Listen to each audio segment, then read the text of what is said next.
है आपका, बहुत छोटा सा कॉन्सेप्ट है और आसान सा कॉन्सेप्ट है आपका, microsomal enzyme induction and inhibition का। तो सबसे पहले आपका काम यह है कि आप जो भी microsomal enzyme induction means enzyme को इंड्यूस करने वाली दवाएं हैं माइक्रोसोमल, और वो इनहिबिट करने वाली दवाएं हैं, उनको याद करें। तो देखिए, इंड्यूसर्स का एग्जांपल ये है जिसमें आपको याद करना होगा GPRS cell phone, G for griseofulvin, phenytoin, rifampicin, S for smoking, C for carbamazepine, P phenobarbitone. Same उसी तरह के एंजाइम इनहिबिटर्स के एग्जांपल हैं आपके विटामिन वैल्प्रोएट, K से ketoconazole, ciprofloxacin. Vitamin K can not cause enzyme inhibition, ciprofloxacin, cimetidine, erythromycin and INH जिसको हम isoniazid भी बोलते हैं। तो देखिए, एक तो काम यह है कि आप इस दोनों ट्रिक को याद करके रखें ताकि आप एग्जामिनेशन में इसको मेंशन करें।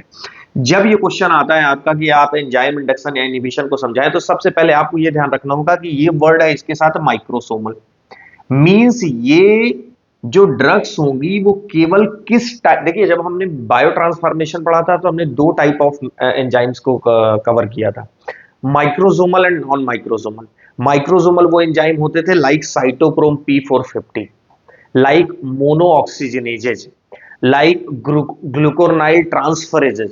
तो वो जो माइक्रोसोमल एंजाइम जो कैटेगरी है, केवल ये ड्रग उन्हीं एंजाइम्स को या तो इंड्यूस करती है या तो इनहिबिट करती है। अब देखिए हुआ क्या, सपोज करिए आपने दो कोई ड्रग ली, राइट, और दो ड्रग में आपने ली ए एंड बी, ये आपने साथ में ली, तो क्या क्या पॉसिबिलिटी बन सकती है। देखिए सपोज करिए ये एंजाइम थे, राइट, ई एंजाइम है। अब ए सपोज करिए इस कैटेगरी की कोई ड्रग है, तो भाई इस कैटेगरी की ड्रग है, इट मींस ये एंजाइम इंड्यूसर है। तो एंजाइम इंड्यूस करेगी मतलब इस एंजाइम को क्या कर दिया, इंड्यूस कर दिया, मतलब एक्टिवेट कर दिया। अब जब ये एंजाइम एक्टिवेट हुआ तो इसने सपोज दैट ये वही एंजाइम है जो कौन ड्रग को मेटाबोलाइज करेगा, बी को। तो जब जितना ज्यादा इसका इंडक्शन होगा उतना तेज इस ड्रग का मेटाबॉलिज्म होगा, और मेटाबॉलिज्म होगा तो तेजी से ड्रग क्या हो जाएगी, इनएक्टिव।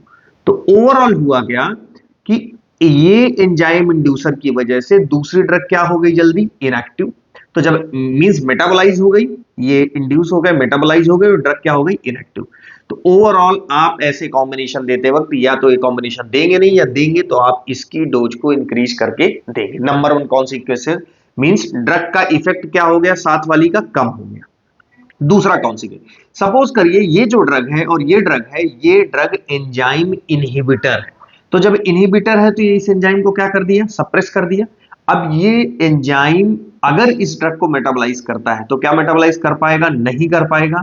जब ये मेटाबोलाइज नहीं होगी तो ज्यादा देर तक क्या रहेगी, एक्टिव, ज्यादा देर तक एक्टिव रहेगी। इट मींस अब इस ड्रग ने, चूंकि ये एंजाइम इनहिबिटर था, इनमें से कोई कैटेगरी की ड्रग थी, तो इसने दूसरी ड्रग के एक्शन को क्या कर दिया, इंक्रीज कर दिया, क्योंकि इस ड्रग के मेटाबॉलिज्म को इनहिबिट कर दिया, उन ड्रग या एंजाइम को इनहिबिट कर दिया जो इसको मेटाबोलाइज करने वाले थे।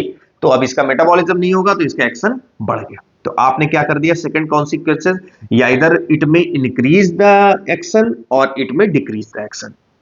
थर्ड जो बहुत इंपॉर्टेंट है, सपोज करिए आपने कोई ड्रग ली, राइट, और कोई ड्रग, सिंगल ड्रग ली आपने। अब ये सिंगल ड्रग ने इस एंजाइम को क्या कर दिया, स्टिमुलेट कर दिया। ये एंजाइम इंड्यूसर कैटेगरी की कोई ड्रग थी फॉर एग्जांपल। तो जब ये एंजाइम इंड्यूस हो गया, और ये एंजाइम इत्तेफाक से वही एंजाइम है जो इस ड्रग को ही मेटाबोलाइज करे। सिंगल ड्रग आपने ली, उसने उस एंजाइम को स्टिमुलेट किया जो इसी ड्रग को क्या करेगा, मेटाबोलाइज। तो भाई जब ये ड्रग उसी एंजाइम को स्टिमुलेट कर रही है जो खुद को ही मेटाबोलाइज करेगा, तो ये ड्रग का एक्शन क्या होगा, ओवरऑल कम हो जाएगा। तो जब एक्शन कम होगा तब आप उसकी डोज को क्या लेंगे, ज्यादा लेंगे, सेम एक्शन अचीव करने के लिए। तो कहीं ना कहीं ये जो कौन सी मैकेनिज्म हुई, ऑटो इंडक्शन, इसको क्या बोलेंगे, ऑटो इंडक्शन। ये किसको प्रमोट करेगी, टॉलरेंस को। तो एंजाइम इंड्यूसर या इनहिबिटर से आपका या तो एक्शन इंक्रीज हो सकता है या डिक्रीज हो सकता है, या टॉलरेंस को आप प्रमोट कर सकते हैं इस एग्जांपल से, ऑटो इंडक्शन से। तो ये आपका पूरा कॉन्सेप्ट हुआ enzyme induction and enzyme inhibitor का। आई होप आपकी अंडरस्टैंडिंग बन पाई होगी। आप एग्जांपल लर्न कर लीजिए, ट्रिक याद कर लीजिए, और इससे बाहर आपका क्वेश्चन, चाहे कोई कॉम्पिटिटिव एग्जाम हो या आपका थ्योरेटिकल, इससे बाहर कोई क्वेश्चन नहीं आने वाला। So this is all about the concept of enzyme induction and inhibitor. Thank you very much.